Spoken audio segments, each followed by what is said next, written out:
Well, as the war in Ukraine rages on and Russian forces escalate their attacks, French President Emmanuel Macron has urged Europe to be ready if Russia escalates.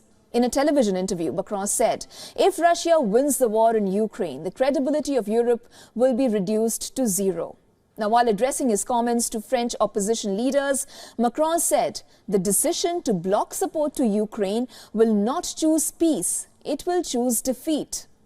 Earlier this week, opposition party Marine Le Pen abstained from voting about a security pact France signed with Ukraine. Meanwhile, a left-wing party voted against it.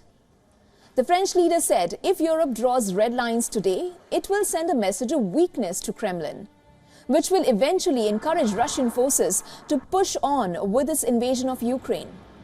However, Macron refused to comment on what a deployment to Ukraine might look like, as he says that France will never initiate an offensive against Russia.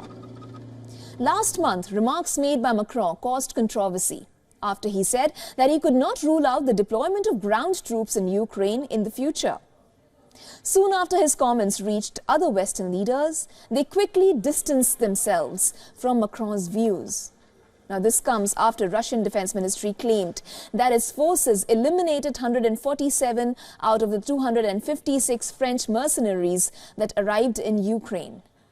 The ministry also added that overall the Russian forces have eliminated almost 6,000 foreign mercenaries till now.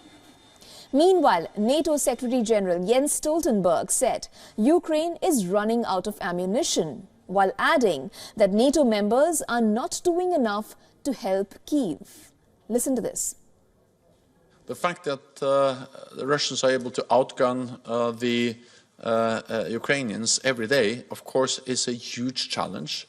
It's one of the reasons why the Russians have been able to make some advances on the battlefield over the last weeks and months. And therefore, it is an urgent need for allies to make the decisions necessary to step up, provide more ammunition to Ukraine. Now, Stoltenberg's comments come amid NATO's largest military exercise since the Cold War. Some 90,000 troops from the United States and fellow NATO allied nations are taking part in the Steadfast Defender 2024 drills. The exercise started in late January and is expected to run through May all over Europe. In terms of the environment, the weather is different. The weather patterns, both in terms of water temperatures, in terms of the undersea environment, winds, snow, it is a different environment. And to understand the Arctic, we have to work in the Arctic. And so the ability to have forces here working in the Arctic really increase our overall readiness as a NATO force. For all the latest news, download the WION app and subscribe to our YouTube channel.